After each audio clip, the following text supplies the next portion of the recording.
Nesta edição, o programa TV Direitos Humanos fala sobre inteligência artificial, aumento ou redução de desigualdades. Eu, Juliano Domingues, converso com o João Paulo Alaim, professor e pesquisador do Programa de Pós-Graduação em Direito da Universidade Católica de Pernambuco, que vai nos ajudar a tratar sobre esse tema a partir de uma perspectiva que vai além da tecnologia digital, sob a ótica das ciências humanas e sociais.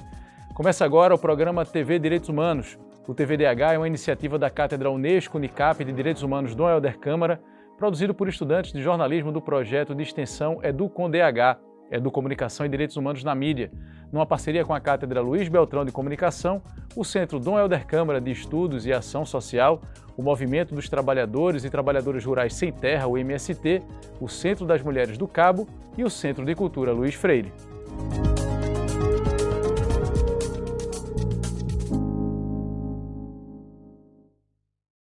A inteligência artificial, ou IA, promete revolucionar vários aspectos da sociedade.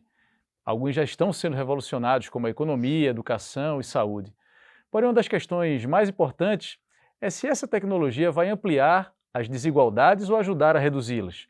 Por um lado, a inteligência artificial tem o potencial de automatizar tarefas e melhorar serviços, mas também pode marginalizar aqueles que não têm acesso às tecnologias mais avançadas. Como garantir que os benefícios da inteligência artificial sejam distribuídos de forma justa e igualitária? Professor João Paulo Alaim, muito obrigado pela participação, mais uma vez participando aqui do TV Direitos Humanos. Eu que agradeço, Juliano, um prazer estar aqui com vocês, conversando sobre esse tema, que é um tema que é de interesse de todos, né? Todo mundo fica muito preocupado quando ouve essas notícias aí sobre expansão da IA e perda de espaços de emprego, né, de trabalho, substituição, enfim, né, diversos postos de trabalho por máquinas, e acho que esse é um tema que a gente precisa realmente conversar. Pois é, então a ideia, né, como a gente falou aqui na abertura, é trabalhar esse tema ao longo do programa a partir dessa perspectiva que vai além da perspectiva tecnológica, né, mas a gente trabalhar os impactos disso no nosso dia a dia. Mas antes de falar sobre os impactos, vamos ajudar quem está nos acompanhando a compreender o que é inteligência artificial. De uma maneira simples, como é que o senhor responderia essa pergunta? Veja, a gente chama de inteligência artificial todo e qualquer processo conduzido por máquinas, algoritmos, né? A gente fala máquina digital, né? Robôs, que orientam a elaboração de determinadas tarefas, né? Ou seja, coisas que são repetitivas, coisas que envolvem aí uma possibilidade de mecanização, de automatização, elas são terceirizadas para as máquinas, né? E a grande bandeira em defesa da inteligência artificial é de que isso liberaria, né, as pessoas para pensarem, para ter mais tempo de vida, qualidade de vida e todas essas coisas. Mas a realidade é bem mais complexa do que isso, né? E agora, assim, tem se falado muito sobre isso, né? Está na pauta da sociedade em geral. Mas também acho que é importante a gente ressaltar o quanto isso não é tão novo assim, né?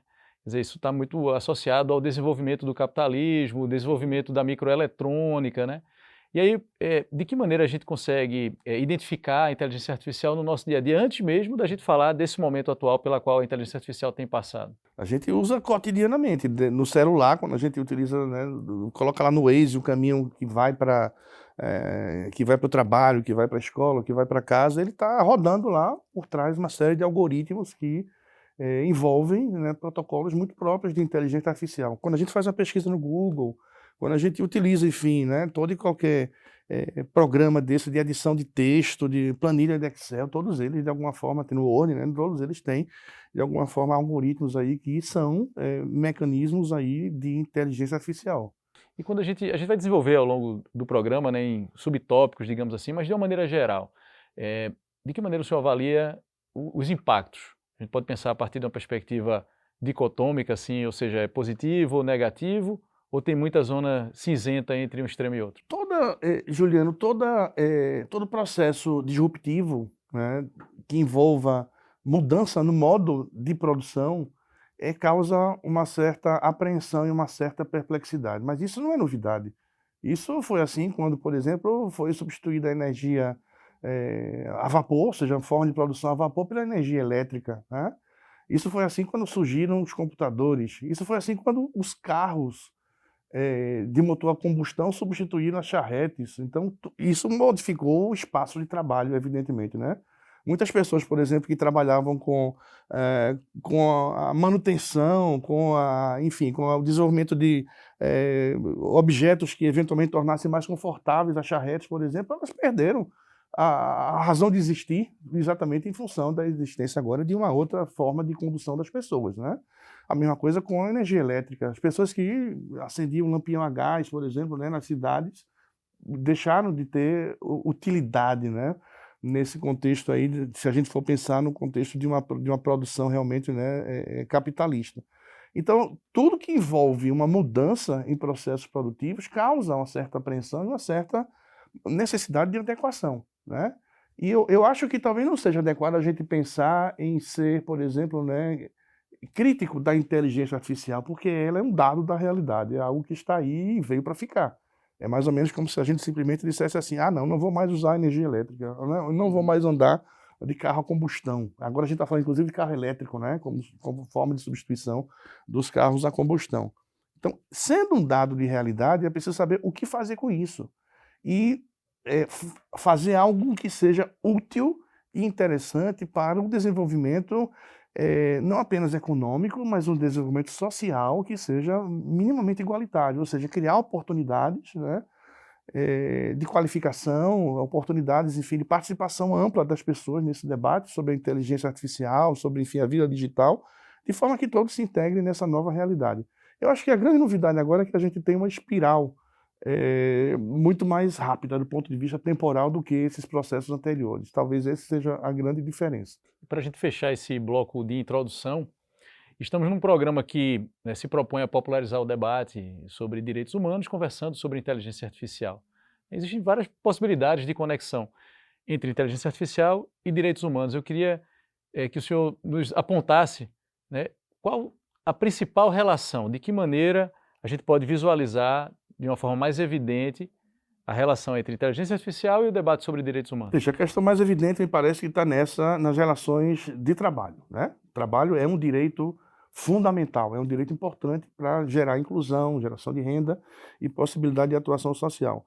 Então a gente pode pensar na importância que tem a inteligência artificial, por exemplo, para o estabelecimento de padrões de vida, né, humana distintas daquelas que a gente até então tem tido. Ou seja, a gente ter a possibilidade de fruição da condição humana naquilo que ela tem de mais profundamente, né, humano, de forma a, de alguma forma, se adequar a essas exigências desses novos tempos. Então, a inteligência artificial pode, sim, otimizar processos, pode otimizar procedimentos, né, que são penosos, que são, enfim, mais repetitivos, mas ela, por outro lado, né, pode, com isso, fazer com que os espaços de atuação do ser humano, né, fiquem no modelo produtivo, eles acabem sendo relegados a um segundo plano. Por isso é importante que exista um esforço do poder público e uma chegada da própria sociedade civil organizada no sentido de debater qual é o lugar do humano, qual é o lugar da máquina nessa nova organização, nesse novo modelo de organização social. Vamos desenvolver, sobretudo, essa questão relacionada às relações capital-trabalho, às relações trabalhistas e o impacto disso também no que diz respeito à garantia dos direitos trabalhistas, né? No próximo bloco tem também o Conexão TV Direitos Humanos. Marcelo Dantas entrevista Paulo Vitor Melo, professor da Universidade Nova de Lisboa. Ele vai falar sobre os impactos da inteligência artificial no contexto global e como as políticas internacionais estão tentando regular essa tecnologia. A gente volta num instante.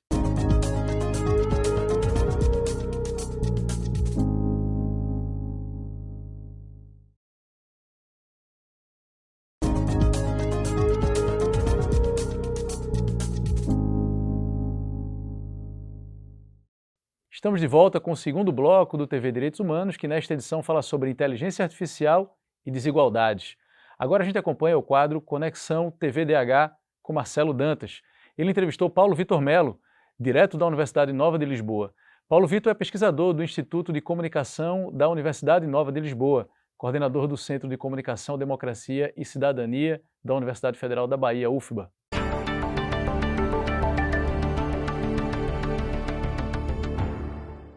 Como a inteligência artificial atua na desinformação e como ela pode ser manejada para não aprofundar desigualdades? Essas foram as questões que nortearam a conversa no Conexão TVDH com Paulo Vitor Melo. Ele é pesquisador do Instituto de Comunicação da Universidade Nova de Lisboa e coordenador do Centro de Comunicação, Democracia e Cidadania da Universidade Federal da Bahia. Paulo, como você percebe essa dupla possibilidade da inteligência artificial poder ser espada ou ser escudo quando o assunto é comunicação? Quando nós falamos de tecnologias digitais, nós temos que lembrar que tecnologias digitais elas são constituídas a partir de trabalho humano. A inteligência artificial, por exemplo, ela é fruto da inteligência humana, né? Ela é produto da nossa inteligência, das nossas construções sociais.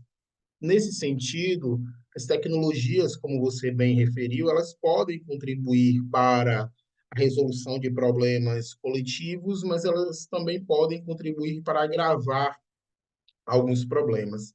E pensando a desinformação como um problema coletivo, não exclusivo do nosso tempo, mas um problema que tem contornos muito específicos na contemporaneidade, a inteligência artificial tem dado a sua contribuição para o agravamento do problema, né? Se nós formos pensar, por exemplo, a questão da desinformação climática, mecanismos de inteligência artificial têm sido muito importantes para a difusão de conteúdos de desinformação climática, né, que desconsideram toda a complexidade e a emergência da questão climática hoje. Né? Se nós lembrarmos da pandemia que nós enfrentamos há pouco tempo, como também circularam ali de forma massiva conteúdos de desinformação e que a inteligência artificial também contribuiu bastante para isso. Ou se nós pegarmos o momento atual no Brasil de eleições municipais, em que eleição após eleição, digamos aí desde talvez 2016, o Brasil tem uma preocupação mais expressiva com a questão de circulação de desinformação eleitoral, mas como nas eleições agora, o problema ele é ainda mais grave justamente pelo uso de ferramentas de IA para a produção de conteúdos de desinformação sobre adversários políticos, por exemplo. Esses sistemas eles têm avançado e têm se atualizado sem um processo regulatório que dê conta de estabelecer bases de uso, responsabilidades, um processo de governança que tenha a participação da sociedade, ou seja, são sistemas que se desenvolvem sem que os estados nacionais e sem que a sociedade participe ativamente dos seus mecanismos de gestão e de funcionamento. Quais caminhos são possíveis para uma utilização da inteligência artificial que não viole direitos, que não aprofunde desigualdades, que não manifeste opressões como o racismo algoritmo, Paulo? Entendendo as tecnologias como construções humanas, é possível, né? É possível termos tecnologias que servem para um bem viver, não é? Para modos de vida que sejam modos de vida em que o central seja a produção de igualdades, não de desigualdades, né? É, isso passa principalmente aí no meu entendimento, menos por, digamos, arranjos técnicos na produção das tecnologias e mais por compromissos ético-políticos. Ou seja, para que nós estamos produzindo determinada tecnologia? A serviço de que essa tecnologia estará? Né? Então, por exemplo, nos Estados Unidos, tem sido utilizado alguns sistemas algorítmicos no sistema penal, por exemplo, né?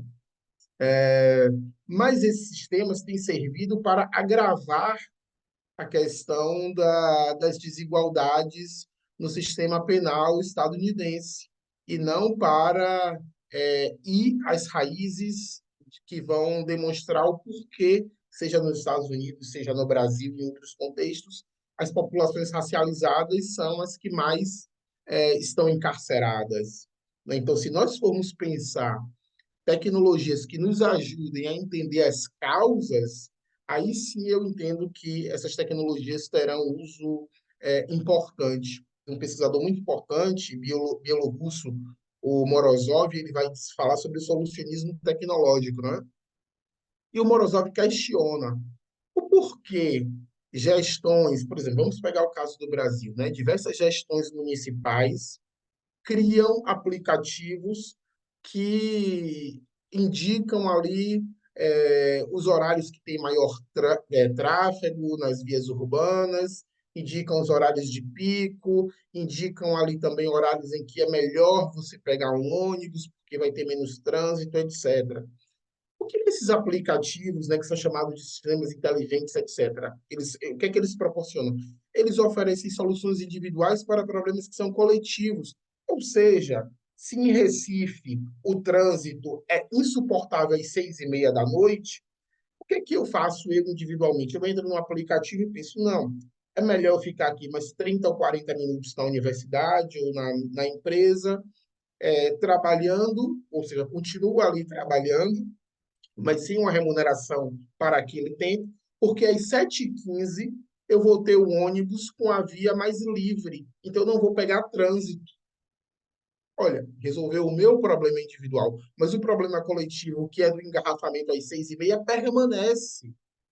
Não é? Ou seja, então por que que nós não pensamos em sistemas que deem conta da questão coletiva e não das questões individuais, né? É por isso que o Morozov vai dizer que o solucionismo tecnológico ele é essencialmente neoliberal, né? Porque ele transforma problemas coletivos em crises individuais e que se resolvem também individualmente. Continuando então, João Paulo, a partir também dessa conversa com Paulo Vitor e do que a gente havia abordado no bloco anterior, essa então é uma preocupação da comunidade internacional, a questão, sobretudo, das relações de trabalho, é isso?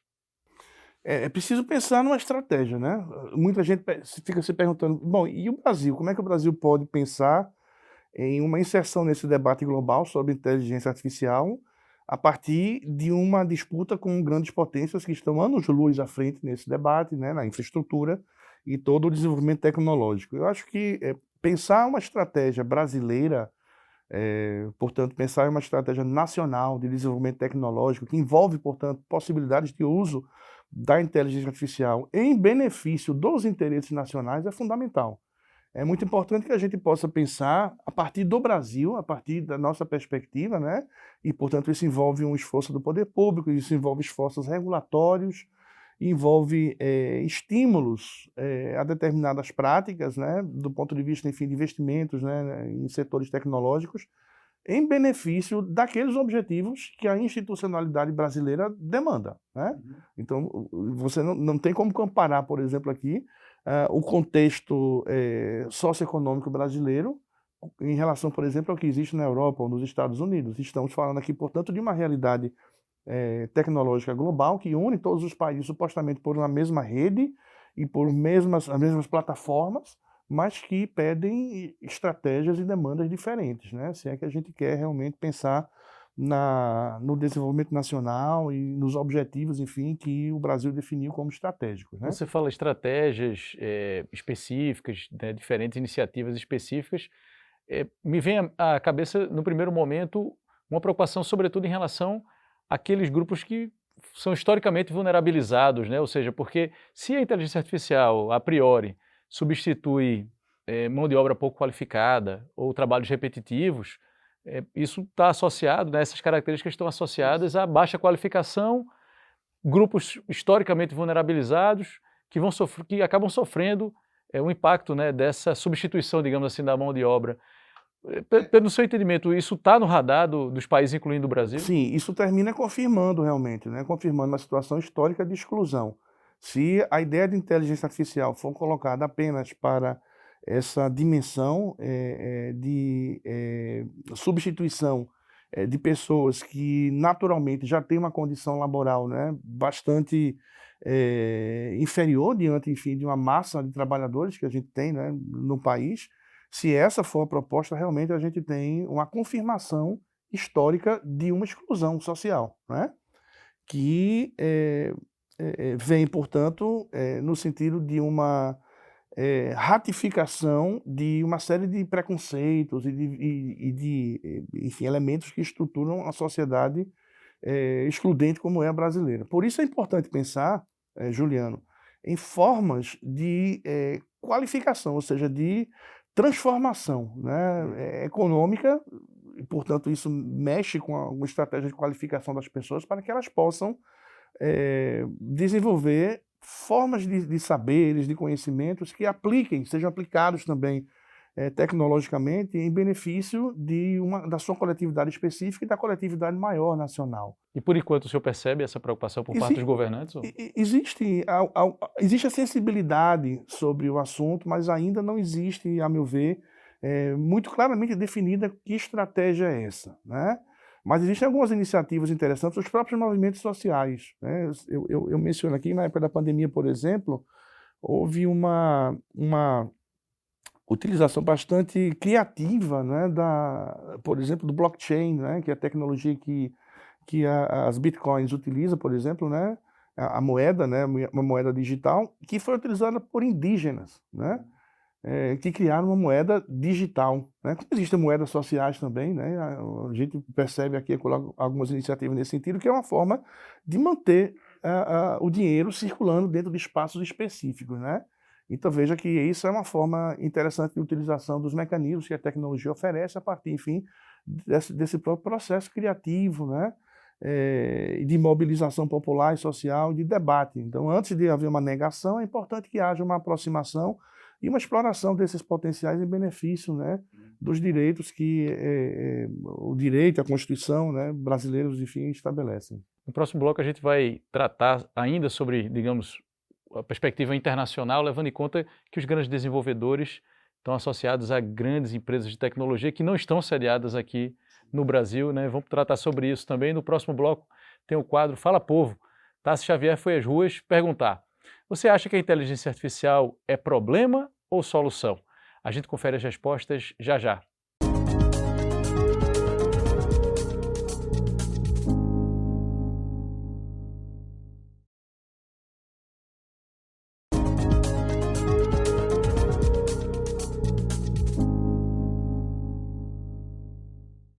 Estamos de volta com o terceiro bloco do TV Direitos Humanos, que nesta edição fala sobre inteligência artificial e o seu impacto nas desigualdades. Agora vamos ouvir o que dizem as ruas.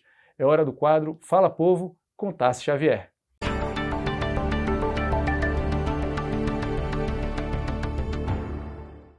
Hoje, a inteligência artificial é vista tanto como uma solução quanto um problema. Por um lado, ela pode revolucionar setores como saúde e educação, ampliando o acesso a serviços e criando novas oportunidades. Por outro, pode intensificar desigualdades, especialmente se levar à perda de empregos ou perpetuar preconceitos através de algoritmos enviesados. No Fala Povo de hoje, o TVDH foi às ruas para saber: você acha que a IA é problema ou solução? Acaba sendo dois lados da moeda, né? Tendo seu lado bom e seu lado ruim. O lado bom de adiantar alguns serviços que poderiam ser demorados, que a IA pode nos ajudar a que seja mais rápido, mas também pode ser um problema sendo usado como ser manipulado, você participar de um concurso, de uma prova e você usar de maneira errada, como se você tivesse tido um aprendizado, mas você só usou para pegar a resposta, etc., e atrapalhando seu desenvolvimento acadêmico, estudantil, etc. Depende da forma de uso. No caso, tudo que é usado em excesso, como toda tecnologia, ela acaba prejudicando as pessoas, né? A relação interpessoal. Então, se ela for usada de uma ferramenta para construir, né, ou para evolução, ela é bem-vinda. Se não, aí já tem um sentido maléfico da coisa. Não é problema nem solução, né?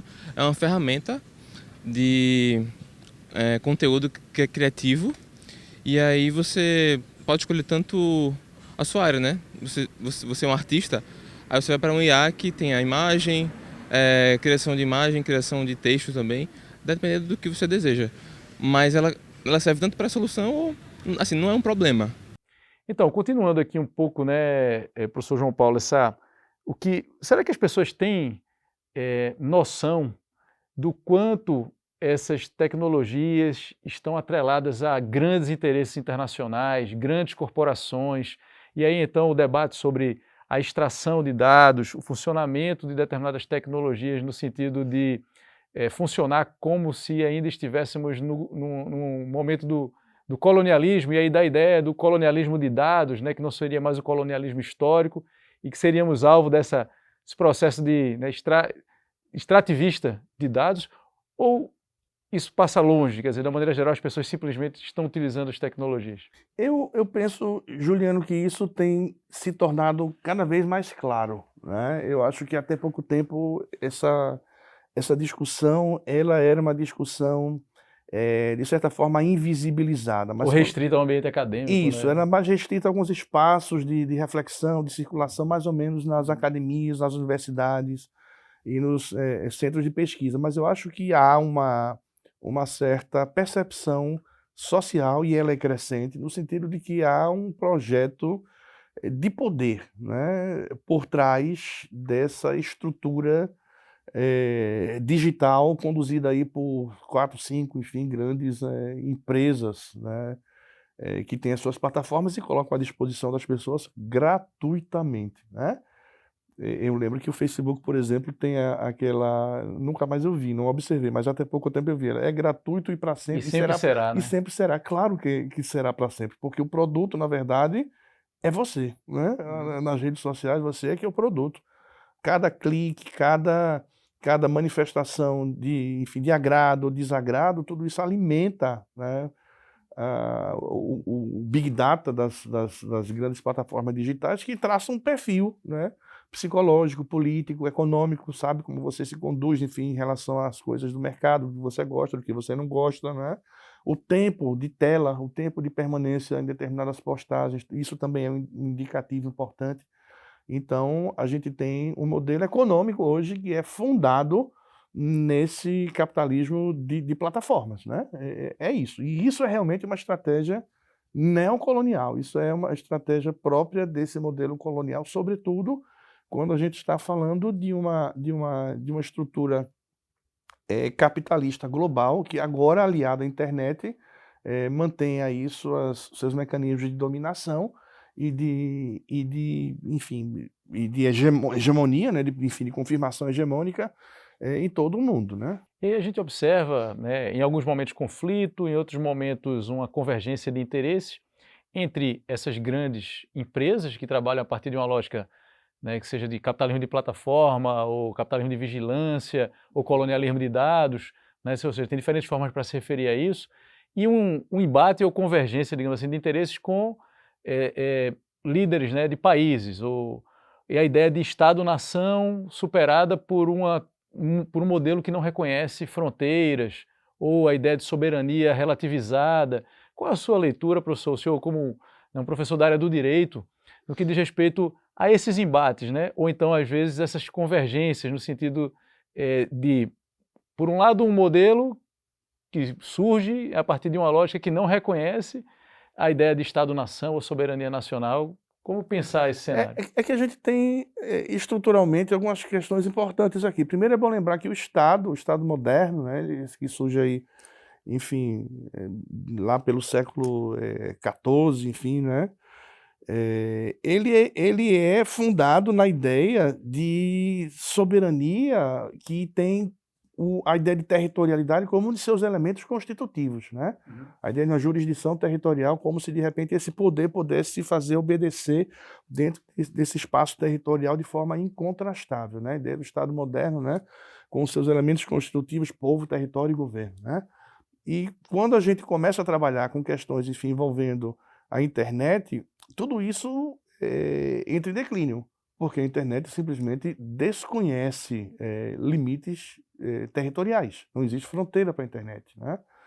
É bem elucidativo, por exemplo, a gente pensar nessa rede que tem sido formada agora a partir de satélites, né, com a Starlink, por exemplo, né, que é uma pretensão de dar conta de uma abrangência territorial global, portanto, de estar presente em todos os lugares. E quando a gente pensa na associação, por exemplo, da Starlink com uma rede como o X, o antigo Twitter, ou seja, enquanto plataforma ideológica, então a gente tem infraestrutura e possibilidade de veiculação de ideias e de modelos de vida sem regulação, que é como se propõe a fazer, portanto, reagindo a determinadas regulações que eventualmente contrariam seus interesses, né? E de forma absolutamente seletiva. Veja que, por exemplo, que a adequação as diretrizes nacionais dos países é uma exigência do direito de cada país, mas essas plataformas se comportam de forma diferente em determinados países. Em relação ao Brasil, a tensão, a confronto, por exemplo, em outros países já não há tensão e confronto, especificamente nesse caso do X do Elon Musk. E qual a sua opinião em relação a esse confronto recente ocorrido aqui no Brasil? Mais um capítulo, na verdade, desse histórico de confronto entre o Estado brasileiro e o Elon Musk. Eu tenho percebido, Juliano, que existem questões que estão na superfície, que a gente consegue claramente perceber, e outras questões que demandam um certo esforço de aprofundamento e de reflexão, né? Então, o que está na superfície, em primeiro lugar, é o discurso de liberdade de expressão, ou seja, né, o estabelecimento dos limites à liberdade de expressão pelo Estado brasileiro, que supostamente estaria a cercear a liberdade de expressão e estabelecer, portanto, a liberdade de expressão de forma contida. Esse é um debate clássico, né? Todo mundo que trabalha com comunicação, com liberdade de expressão, conhece que existem, né, modelos diferentes de liberdade de expressão que são construídos a partir de perspectivas históricas, né? Por exemplo, falar em liberdade de expressão na Alemanha não é a mesma coisa que falar em liberdade de expressão nos Estados Unidos, né? Mas, nesse caso, me parece que isso é o que está na superfície, isso é o que todo mundo vê. Mas existem outras questões importantes aí, né? Por exemplo, que interesses existiriam em relação ao Brasil por parte de Elon Musk, né? O que faria com que ele, por exemplo, pudesse pensar em ficar se trocando, né? E que é o que acontece. Parece uma briga de criança, de gente de colégio, né? Ficar se trocando com o ministro do Supremo Tribunal Federal, né? Com memes, com gracinhas e piadinhas e tal. O que está por trás disso, me parece, é um desejo de interferência muito claro, né, na dinâmica política brasileira, do ponto de vista, enfim, daquilo que se entende como, enfim, processo de construção de padrões de vida alinhados a um projeto de poder ou a outro projeto de poder. Naturalmente que o interesse dele, enfim, a gente pode desdobrar isso em outras perspectivas, pode ter a ver com questões, enfim, né, de influência em processos extrativos, né, de minérios no Brasil e todas essas questões que talvez a gente possa aprofundar mais adiante. E no próximo bloco a gente vai falar também sobre a utilização da inteligência artificial na área do direito, né, e também no âmbito das forças policiais. No próximo bloco tem também o quadro Educar para os Direitos Humanos, com Alex Souza. É quando o nosso convidado, o professor João Paulo Alain, responde a uma pergunta feita por você que acompanha o TV Direitos Humanos. A gente volta daqui a pouco.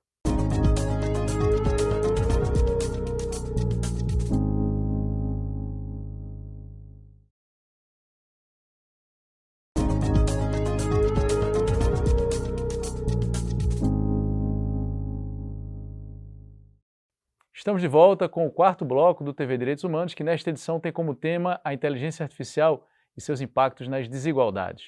Agora o professor João Paulo Alain responde a uma pergunta enviada por quem acompanha o nosso programa. É o momento do quadro Educar para os Direitos Humanos com Alex Souza.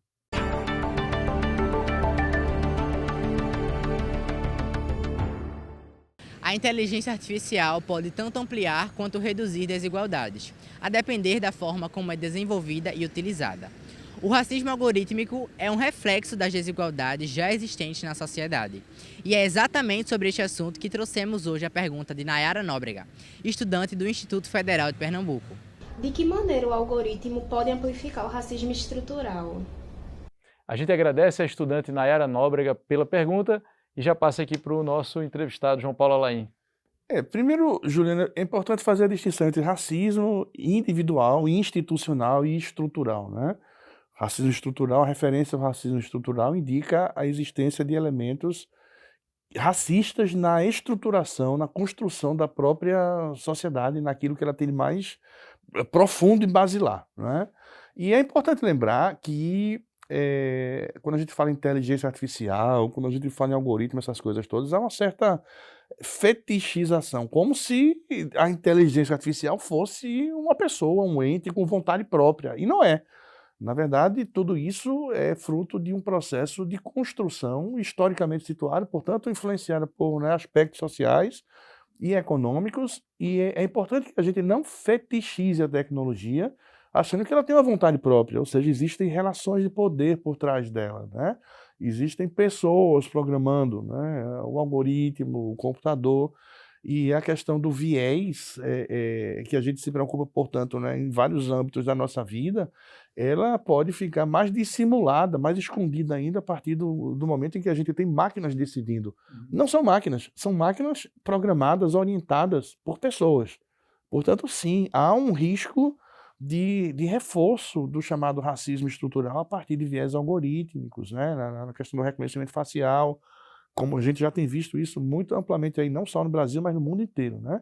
E uma criminalização e uma estigmatização ainda maior de pessoas que têm determinados perfis que fogem ao padrão, por exemplo, europeu, branco, né, proprietário e tudo mais. E quando a gente fala em viés, como é que a gente pode pensar o viés em tomada de decisão na área do direito ou evitar, né? Essa é uma preocupação, eu imagino, não só dos pesquisadores da área do direito, mas também dos profissionais da área do direito, né? Isso esteve na pauta recentemente do STF, a discussão, né, do uso da inteligência artificial pelos tribunais, né? E aí eu pergunto, quais são as principais preocupações de quem está na área do direito quando diz respeito à tomada de decisão no âmbito jurídico? O direito mexe com questões muito sensíveis, né? Mexe com a vida das pessoas, mexe com a liberdade das pessoas, né? E, portanto, decisões que são tomadas no âmbito jurídico, portanto, eu estou falando aqui de decisões tomadas nos tribunais, por juízes, e tanto mais quando forem mediadas ou instrumentalizadas por máquinas ou inteligência artificial, etc., elas demandam sempre o desenvolvimento de estruturas enfim, de mitigação dessas possibilidades de vieses, né? Que podem acontecer primeiro a partir da supervisão, isso é elementar, a supervisão do ser humano para aquilo que é produzido pelo algoritmo, pela máquina, isso é fundamental, né? E mesmo assim, me parece que a questão do viés não é resolvida só pela supervisão do ser humano, porque seres humanos também são, né, eventualmente não sempre, né, enviesados, tem suas formas de ver o mundo, suas formas de conceber a ideia de verdade, a ideia do que é bom, do que é justo e tudo mais. Então, a forma de participação, portanto, desses processos a partir de uma pluralidade de agentes, de diferentes pessoas, por exemplo, órgãos colegiados, né, no âmbito do próprio Poder Judiciário, elas são importantes nesse sentido, né, no sentido de dar uma oportunidade de um desenviesamento, de uma construção mais, enfim, mais objetiva, né, daquilo que se tem sobre análise. E está em curso um processo de regulação, né, de normatização do uso dessas tecnologias em diversas áreas, incluindo também a área do direito. Qual é a tua expectativa em relação a isso? Tu achas que o resultado desse debate será qual? Eu acho que esse debate ele precisa ser um debate, em primeiro lugar, um debate amplo. Ele não pode ser restrito a poucos grupos sociais, porque isso mexe com a vida de todo mundo, né? Muita gente ainda não se deu conta do impacto, da importância de discutir o tema como, né, regulação da inteligência artificial, por exemplo, no Brasil. E eu acho que tem muita cortina de fumaça também em cima dessa discussão que vem muito na esteira dessa história de regulação da mídia, enfim, né, que termina caindo para uma simplificação perigosa de que é censura, não é censura. Não é isso. Eu acho que a questão fundamental é a de permitir, de um lado, o desenvolvimento de potencialidades da inteligência artificial em benefício da soberania nacional. Eu acho que isso é fundamental, não pode ser algo que engesse, que limite, mas ao mesmo tempo é preciso que exista o compromisso com a salvaguarda de direitos de pessoas que historicamente são marginalizadas, né?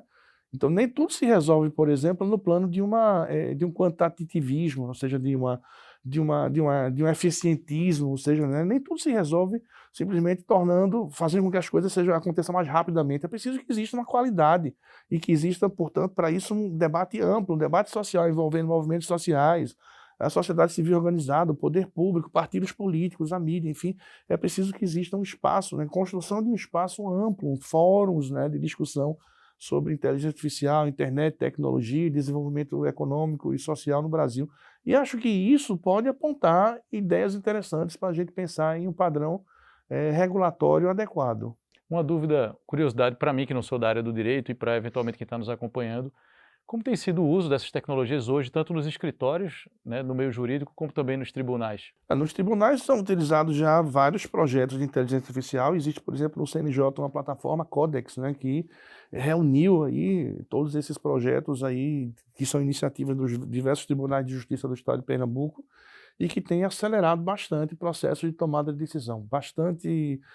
Muito rapidamente tem acontecido diante de uma estrutura que a gente sabe que é abarrotada, absolutamente repleta de processos, né, que entram todos os dias, e a estrutura humana ela não consegue dar conta com a velocidade que a inteligência artificial faz. Ou seja, né? é um exemplo de inteligência artificial funcionando a Isso, favor da cidadania, é isso? Isso. E Sempre demandando supervisão, né? Sobretudo naquelas questões que envolvem a decisão sobre a vida das pessoas, sobre questões, enfim, que são relevantes, né? Mais algum outro exemplo que isso? Em escritórios de advocacia a gente tem também várias possibilidades de utilização, por exemplo, a partir da coleta de informações, né, do universo de processos que são disponibilizados para identificar, por exemplo, padrões argumentativos, né? Por parte enfim, do Poder Judiciário, e a partir daí começa a se construir petições de forma mais compatível com a linguagem do próprio tribunal. Né? Perfeito. No próximo bloco, teremos o quinto e último bloco, né, desta edição do TV Direitos Humanos, é quando a gente fala, professor João Paulo Alain, sobre perspectiva, né? A gente faz um balanço geral do que discutimos até agora e falamos sobre perspectiva de futuro. Daqui a pouco a gente volta para o quinto e último bloco do TV Direitos Humanos.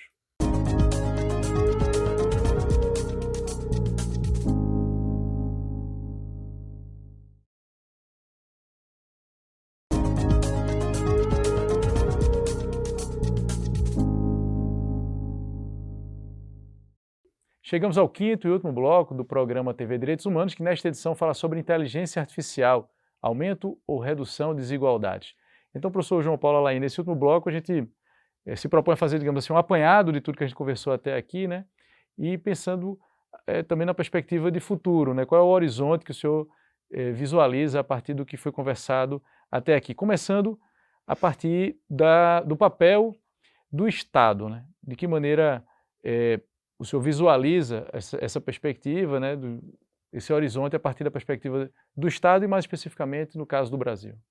Eu acho que a tecnologia e a inteligência artificial, ela efetivamente é uma tecnologia disruptiva que tem mexido profundamente com a vida de todas as pessoas. Eu acho que o papel do Estado nesse sentido é fundamental e decisivo na coordenação dos interesses nacionais, né, em torno daquilo que se adota como estratégico, né? Ou seja, o que é que efetivamente importa para o Brasil diante de tecnologias disruptivas, enfim, seja no setor econômico, seja no setor educacional. A gente não conversou, talvez, aqui sobre o impacto da inteligência artificial na educação, mas ela tem transformado significativamente também a forma como as pessoas aprendem, a forma como as pessoas se relacionam entre si. Tudo tem mudado muito rapidamente. Então, eu acho que o papel do Estado é decisivo e fundamental na coordenação desses esforços, no sentido de manter o rumo, né? O rumo de para onde as coisas estão indo. É claro que a gente está falando aqui de um movimento que é absolutamente imponderável, a gente não sabe exatamente o que vem pela frente, mas do ponto de vista de uma condução política, de uma interferência, né, a partir de objetivos, enfim, institucionalizados nos textos legais, etc., é possível definir caminhos e rumos para que efetivamente as coisas sejam efetivamente voltadas a um benefício coletivo, um benefício comum, enfim, do povo brasileiro. E com relação ao papel da universidade, né? Estamos aqui num programa da universidade, né, para a comunidade. O que dizer do papel da universidade, dos centros de pesquisa com relação a esse assunto e a esse propósito, né, de uma inteligência artificial para a cidadania? O papel da universidade é fundamental, como sempre foi, né? O papel da universidade é de refletir, de pensar, apontar, né, caminhos, estratégias diante daquilo que a institucionalidade pede. Então, é o espaço de reflexão plural, o espaço de reflexão mais amplo, onde os diversos saberes se encontram, se reúnem, exatamente para, né, construir e subsidiar esses esforços, enfim, públicos, no sentido de uma de uma construção tão mais ampla quanto possível. Mas é na universidade que esses esforços me parece que têm o seu lugar mais apropriado, né, no sentido de funcionamento enfim, um espaço que ecoe demandas sociais a partir das diversos domínios do saber, filosofia, da sociologia, da história, do direito, da economia, da comunicação social, tudo isso articula-se exatamente nesse espaço que é a universidade. João Paulo Alaim, professor do Programa de Pós-Graduação em Direito aqui da Universidade Católica de Pernambuco, muito obrigado, né, por nos ajudar a tratar sobre esse assunto a partir de uma perspectiva das ciências humanas, das ciências sociais, para além da tecnologia, né? Nosso tempo, infelizmente, acabou. A gente agradece mais uma vez a sua participação aqui no TV Direitos Humanos. Eu que agradeço. Um grande prazer em conversar com vocês aqui e desejo que esse debate seja tão mais amplo quanto possível. Maravilha, muito obrigado mais uma vez. O TV Direitos Humanos é uma iniciativa da Cátedra Unesco Unicap de Direitos Humanos do Helder Câmara, produzido por estudantes de jornalismo do projeto de extensão EduComDH, Educomunicação e Direitos Humanos na Mídia, numa parceria com a Cátedra Luiz Beltrão de Comunicação, o Centro Dom Helder Câmara de Estudos e Ação Social, o Movimento dos Trabalhadores e Trabalhadoras Rurais Sem Terra, o MST, o Centro das Mulheres do Cabo e o Centro de Cultura Luiz Freire. Acompanhe a gente nas redes sociais e traga sugestões. Anota aí, @programatvdh.unicap. Estamos também no YouTube, nos canais Jornalismo Unicap e Cátedra Dom Helder. Lá você encontra outras edições do programa, sempre com o tema dos direitos humanos. Agradecemos pela companhia e até a próxima.